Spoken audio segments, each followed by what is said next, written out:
Hi there everybody, Cerberus here, and we're looking at a light mode night shift kit on a TSG helmet at the moment. And as you can see, not doing very well in the full daylight, and that is because, as its lights helpfully tell me, we are critically low on battery. So that is why that is not bright, so we'll just turn that off by holding that button there. There we go. Right, now, the point of this little video is to show you these hilarious RXL Cordura motorcycle trousers that I've had delivered recently.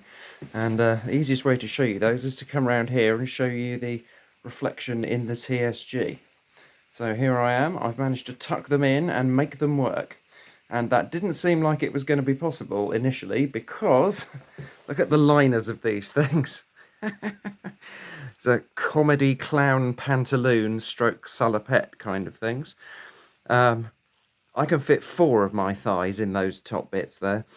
So they're just like comically large. I don't know how I ever thought, is that really a 30 waist? I mean, honestly, I could fit 2 of me sideways across the waist of that. But anyway, they might be helpful as, like, you know, over trousers in the winter when I can't be asked to sort of cover myself in a blanket when it's cold. So anyway, either that or in the bin with those. But let's see what can be done with the main trousers themselves, which again are best viewed via the TSG. And apparently that's all the TSG is good for, if recent threads on Electric Unicycle Forum are to be believed.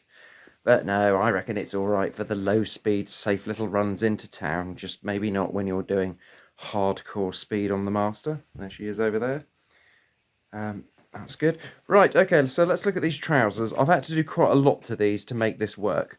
So first of all, they are as bulky as these are, so I've had to do a hell of a lot of tucking in to get these to fit my gazelle-like ultra-thin legs.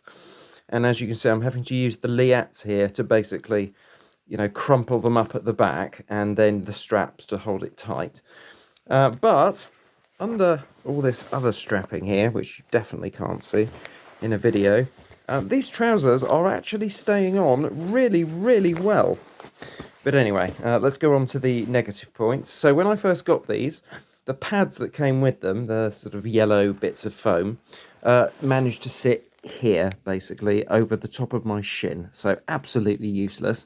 And likewise, as Paul A warned us, the shin pads themselves were also floating around the top of my thighs, so that was shit as well. So initially I was going to send them back, and I was thinking, oh, this is dreadful, I can't save this.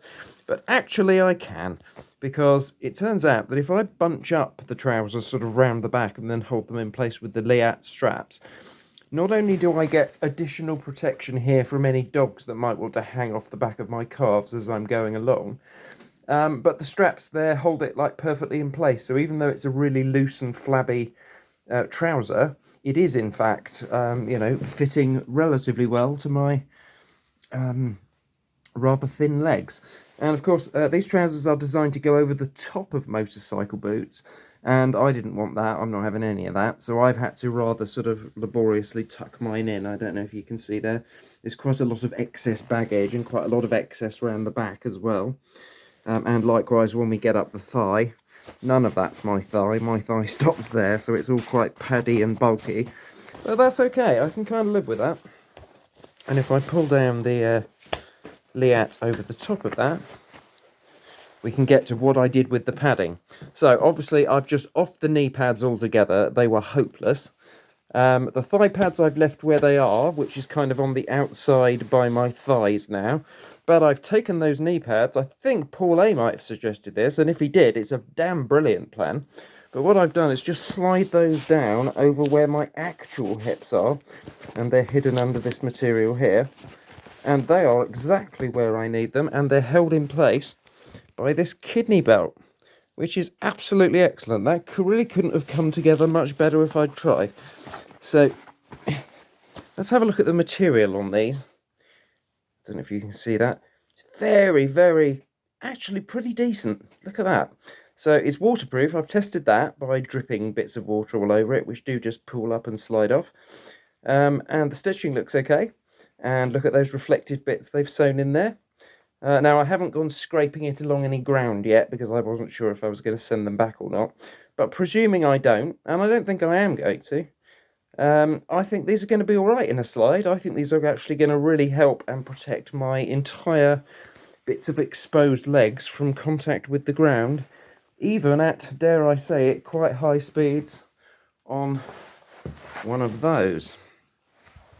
So, there we go. In summary, I've managed to take some relatively cheap trousers. I think they were 55 quid or something.